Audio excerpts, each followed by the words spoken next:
আসসালামু আলাইকুম। কেমন আছেন সবাই? আশা করছি সবাই খুব ভালো আছেন। আলহামদুলিল্লাহ আমরাও আল্লাহর রহমতে আছি খুবই ভালোই। প্রতিদিনের মতো শুরু করছি আমার নতুন আজকের ব্লগ। আজকে সকালবেলা থেকেই ব্লগ ভিডিওটা শুরু করেছি।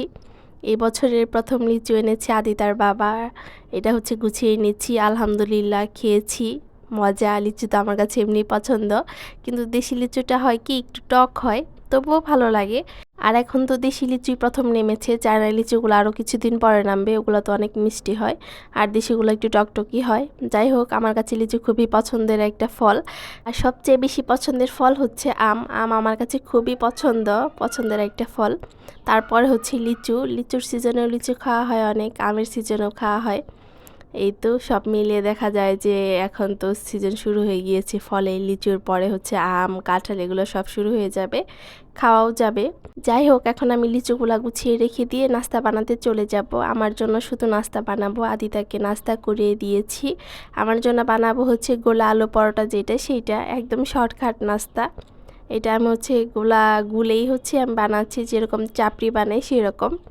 এটা কিন্তু আমি আলু কুচি করে দিয়েছি, পেঁয়াজ, কাঁচামরিচ, হালকা একটু হলুদ দিয়েছি কালারের জন্য, লবণ।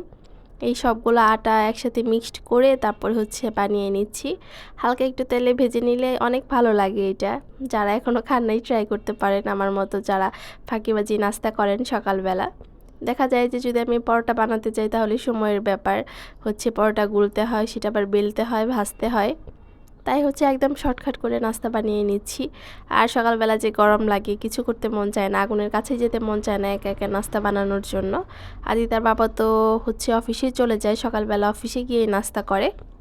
আর আদিতার জন্য হালকা নুডলস বসাই বা খিচুড়ি বসিয়ে রাখি, একাই হয়ে যায়। আমার জন্য নাস্তা বানাতে মনই চায় না, তাই হচ্ছে একদম শর্টকাট নাস্তা বানিয়ে নিয়েছি, এটা খাচ্ছি। আর কলা খাবো, এই তো আমার নাস্তা আজকে সকালে। একার জন্য এর থেকে ভালো কিছু আসলে হতেই পারে না, একা একা কিচ্ছু করতে মন চায় না। সত্যি কথা বলতে আমার আসলে কিচ্ছু করতে মন চায় না। দুপুরে ঠিকই রান্না করি, আদিতার বাবা যখন দুপুরে না খায় তখনও রান্না করি দুপুরে। তার কারণ হচ্ছে মেয়ের জন্য, ওকে হচ্ছে ভাত খাওয়াই প্রতিদিনই দুপুরে, ওর রুটিনে ভাত, এই কারণে ওর জন্য রান্না করতেই হয়। পাশাপাশি আমিও খেয়ে নিই।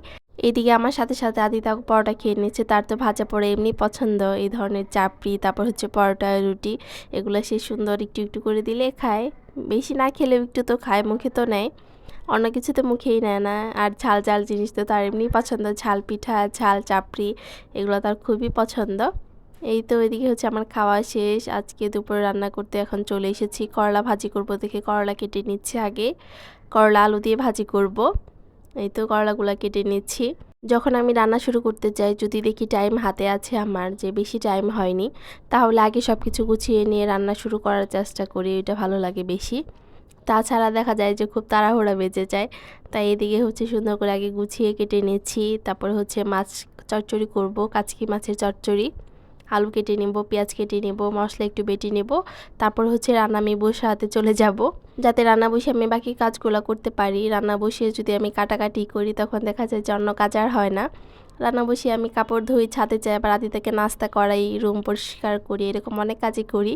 তাই হচ্ছে সব কিছু আগে গুছিয়ে নিলে এগুলো ঝামেলা আর পড়তে হয় না, বাকি কাজ করা যায় রান্না বসিয়ে দিয়ে।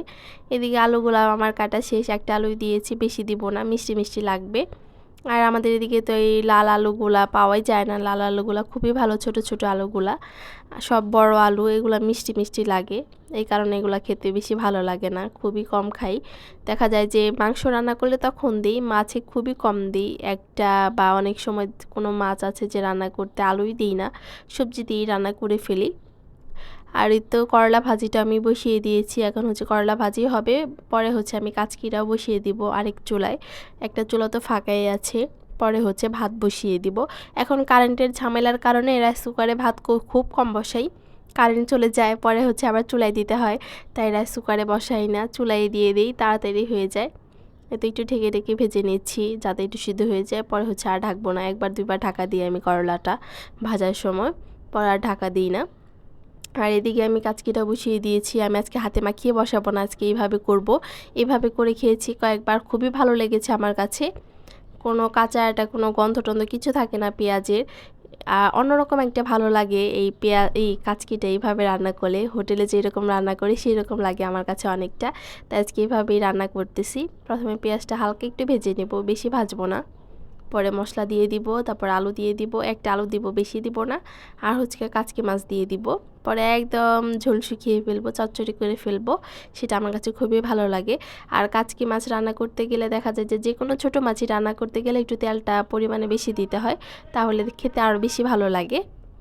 যাই হোক, এদিকে হচ্ছে আমি আলুটা দিয়ে দিচ্ছি। আলুটা হালকা একটু কষিয়ে তারপরে মাছ দিয়ে দিব। আর কাচকি মাছ তো একদম ছোট মাছ, এগুলা দিয়ে কষালে দেখা যাবে যে খুঁজে পাওয়া যাবে না। তাই আলুটা একটু কষিয়ে তারপর হচ্ছে মাছগুলো দিয়ে দিব।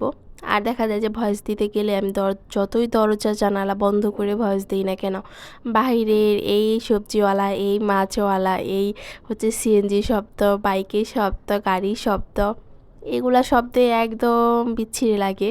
আমার মাঝে মাঝে মন চায় যে আর ভয়েস না দিই। 100 বার করে কাটতে হয়, ভয়েস আবার দিতে হয়। এগুলো শব্দ আসলে আসলে আমার নিজের কাছে কেমন যেন আনিজি লাগে, যে যারা ভয়েসটা শুনবে তাদের কাছে কেমন লাগবে। তাই ওইটা কেটে আবার নতুন করে ভয়েস দিতে হয়। এভাবে ভয়েস দিতে বসলে আমার আধা ঘন্টায় ভয়েস দেওয়া শেষ হয় না। এদের যন্ত্রণায় আর ভালো লাগে না। কারণ হচ্ছে যখন তাড়াহুড়ো করে ভয়েস দিতে বসি, যে আমার হাতে কাজ আছে অনেক, তাড়াতাড়ি করে ভয়েস দিয়ে ফেলি, তখন দেখা যায় যে এই যে সবজিওয়ালা মাছওয়ালা আসা শুরু করে, এদের সাউন্ডে আমার কেটে কেটে ভয়েস দিতে গেলে আধা ঘন্টার জায়গায় 1 ঘন্টাও লেগে যায়, এরকম হয়। যাই হোক, এরকম কিন্তু শুধু আমার না, অনেকেরই হয়। যাদের রাস্তার সাথে বাসা তাদের আরও মেইনলি বেশি হয়। এদিকে আমার করলা ভাজিটাও শেষ, আর মাছের চচ্চড়িটা একদম হয়ে গিয়েছে। আসলে রোদের আলোর কারণে কেমন যেন কালারটা ঠিকঠাক আসতেছে না। যাই হোক, খুবই মজা হয়েছিল। সবসময় আমার রান্না মজাই হয়, তবুও বারবারই বলি। আমার রান্না এখন কমপ্লিট, ভাতটা শুধু বসিয়ে দিয়েছি। এদিকে ফ্রিজ থেকে দুধের বোতলটা নামিয়ে নিচ্ছি। আদিতাকে আজকে বিকেলবেলা সেমাই রান্না করে খাওয়াবো, এই কারণে হচ্ছে এটা ভিজিয়ে রেখে দিচ্ছি আগেই, পরে আর মনে থাকবে না। আমার এরকমই হয়, অনেক সময় মনে থাকে না, গুঁড়ো দুধ দিয়ে রান্না করে ফেলি। তাই যেহেতু লিকুইড দুধ আছেই, তাই ভাবলাম যে এটা ভিজিয়ে নিই। আর মাঝখানে আর ভিডিও করিনি, মাঝখানে গোসল করেছি, খেয়েছি, আদিতাকে ঘুম পাড়িয়েছি, আমি রেস্ট নিয়েছি। তারপরে বিকেলবেলা একটু সিঙ্গারা বানাতে চলে আসলাম। এটা আজকে ফ্রোজেন করব, ফ্রোজেন করে রেখে দিব। আর যখন আদিত্যর বাবা মাঝখানে ছুটিতে বন্ধে বাসায় থাকবে তখন ভেজে দিতে পারি। সে বন্ধ থাকলে দেখা যায় যে বাসায় থাকলে কাজ অনেক বেড়ে যায়, নাস্তা বানানোর সময়ও পাওয়া যায় না।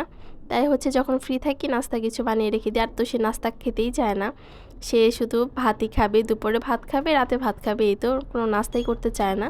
বাড়তি খাবারের অভ্যাসটা আদিতার বাবার খুবই কম, আমার আবার বেশি। আমার সারাদিনই টুকটাক করতেই হয়, বিস্কিট, চানাচুর, এই সেই কিছু খেতেই হয়, না খেলে আমার ভালো লাগে না। আর বিকেলে নাস্তা না করলে তো আমার ভালোই লাগে না। যাই হোক, এদিকে হচ্ছে সিঙ্গারার গোলাটা আমি আগে গুলে নিয়েছিলাম, রেখে দিয়েছিলাম। এটা তো আর কারোর সাথে শেয়ার করলাম না, কারণ যেহেতু আমি রেসিপি আকারে দেখাচ্ছি না, এটা কিন্তু সবাই পারে, তাই হচ্ছে আর দেখাইনি। আলুটাও আমি সুন্দর করে, আলুর সাথে আমি কয়েকটা বুট দিয়েছি, এটা বেশি ভালো লাগে বুট দিলে। আমি যেহেতু আলুর সিঙ্গারাই বানাবো, আলুর সাথে সুন্দর করে বুট কিছু মিক্সড করে বিরন করে নিয়েছি। তারপরে হচ্ছে এই তো সিঙ্গারা শেপ দিয়ে হচ্ছে বানিয়ে নিচ্ছি। আমি কিন্তু ওইরকম প্রফেশনাল দিতে পারি না, আসলে অনেকে দেখা যায় অনেক সুন্দর সুন্দর করে সিঙ্গারা বানায়, আমি ওইরকম এক্সপার্ট না, যতটুকু পারি চলে যায় আর কি। সিঙ্গারা দেখতে যেমনই হোক, খেতে কিন্তু মজাই হয়। এই তো আমি হচ্ছে আলু পুর দিয়ে নিচ্ছি, পুর দিয়ে তারপরে হচ্ছে আমি সুন্দর করে ভাজ দিয়ে নেব। বেশি বানাবো না, কয়েকটাই বানাবো। আমাদের লোক সংখ্যায় যেহেতু 2 জন, আদিতার বাবাকে যদি ভেজেও দেই একটার বেশি আর সে খাবে না, তাই হচ্ছে কমই বানাবো। আর আমি পরিমাণটা বুঝিনি, আমি আলুর পরিমাণটা বেশি বানিয়ে ফেলেছি পুরটা, পরে হচ্ছে গোলাটা একটু কম গুলেছি। আমার আলুটা বেঁচে গিয়েছিল লাস্টের দিকে, পরে আমি হচ্ছে ফ্রোজেন করে নিয়েছি, ওইটাও আমি বক্সে উঠিয়ে রেখে দিয়েছি, পরে আবার বানানো যাবে। এই তো এখানে হচ্ছে আমি এক এক করে অনেকগুলো সিঙ্গারাই বানিয়ে নিয়েছি। আর 10টার মতো, 10টার বেশিই হয়েছে, 10টার আর অনেক বেশি হয়েছে। 10টা আমি রেখে দিয়েছিলাম, আর 3-4টা ভেজে খেয়েছি, এরকম হয়েছিল। এই তো এখন সবগুলা হচ্ছে সুন্দর করে শেপ দিয়ে আমি হচ্ছে বানিয়ে নিচ্ছি। এটা কিন্তু অনেকে অনেকভাবে বানাতে পারে, এটা যেমনই হোক খেতে ভালো হলেই হলো, এটা কোনো ব্যাপার না। যাই হোক, এই তো আমি হচ্ছে সুন্দর করে একটু শেপ দেওয়ার চেষ্টা করতেছি। মাঝে মাঝে সুন্দর হয়, আবার মাঝে মাঝে হতে চায় না, এই আর কি। যেমনই হোক সমস্যা নেই, খাওয়া গেলেই হলো, এটাই হচ্ছে মেইন কথা। আর একা একার জন্য এরকম কিছু বানাতেও মন চায় না। আদিতার বাবাও যদি খেত তাহলে হচ্ছে আগ্রহ থাকতো জিনিস বানানোর প্রতি, সেই খেতে চায় না। তার কাছে নাস্তা এরকম বানালে একটা নিবে বা অর্ধেক নিবে, এরকম খাবে, তার বেশি খাবে না। এই কারণে হচ্ছে আমি করতে ইচ্ছা করে না আমার। যখন আমি বাইরের কিছু খেতে মন চায় তখন বাইরে থেকে আনিয়ে নেই, সিঙ্গারা, পুরি, তারপরে হচ্ছে সমুচা এগুলা। তাছাড়া হচ্ছে রুমেই সেমাই পায়েস এগুলো তো রান্না করেই খাই। তাই বাসায় নাস্তা টাইপের কিছু এরকম বেশি বানাই না, খুব কমই বানাই। একার জন্য এরকম ইচ্ছে করে না, আসলে কষ্ট হয় অনেক। যাই হোক, এদিকে হচ্ছে অনেকগুলাই বানিয়ে নিয়েছি কথা বলতে বলতে। আর কিছু বানাবো, বানিয়ে তারপর হচ্ছে আমি অলরেডি ফ্রিজে ঢুকিয়ে দিয়েছিলাম, ডিপে রেখে দিয়েছিলাম যাতে হালকা একটু শক্ত হয়। তারপর বক্সে উঠিয়ে রাখলে ওইটা ভালো হয়। বাকিগুলা যেগুলো আমি খাবো 3-4টা পরেগুলা বানিয়েছি, আমার 3-4 মিনিটের মধ্যে সুন্দর শক্ত হয়ে গিয়েছিল। পরে হচ্ছে আমি বক্সে উঠিয়ে রেখে দিব। আমার সিঙ্গারা বানানো শেষ, আর এতটুকুই বাকি আছে, এতটুকু হচ্ছে বানিয়ে নিব। তারপরে হচ্ছে আস্তে ধীরে আমি ভেজে খেয়ে নিব। এতেও আমি ফ্রিজ থেকে বের করে নিয়েছি, একটু শক্ত হয়ে গিয়েছিল, কিন্তু এটা এখন আমি সুন্দর করে বক্সে উঠিয়ে রেখে দেবো। এটা আর সুন্দর থাকবে, একটার সাথে একটা লেগে যাবে না।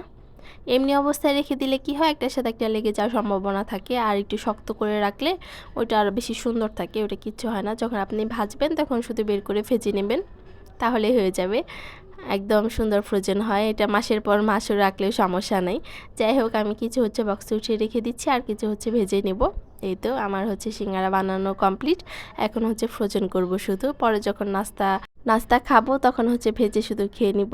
আর এই তো এখানে হচ্ছে আমার ভেজে খাওয়াও শেষ হয়ে গিয়েছিল, পরে ভিডিও করতে মনে ছিল না, পরে ভাবলাম যে একটু ভিডিও করে দেখাই আপুদেরকে। আমার সিঙ্গারা বানিয়েও খাওয়া শেষ, আর কিছু তো ফ্রোজেনই করলাম। আদিতাও কিন্তু আমার সাথে সাথে খাচ্ছে। এই তো আজকে ভিডিওটা এ পর্যন্ত রাখবো, আর বেশি বাড়াবো না। সবাই ভালো থাকবেন, সুস্থ থাকবেন। পরবর্তী ভিডিও দেখার জন্য আগে থেকেই আমন্ত্রণ জানিয়ে রাখছি সবাইকে। আল্লাহ হাফেজ।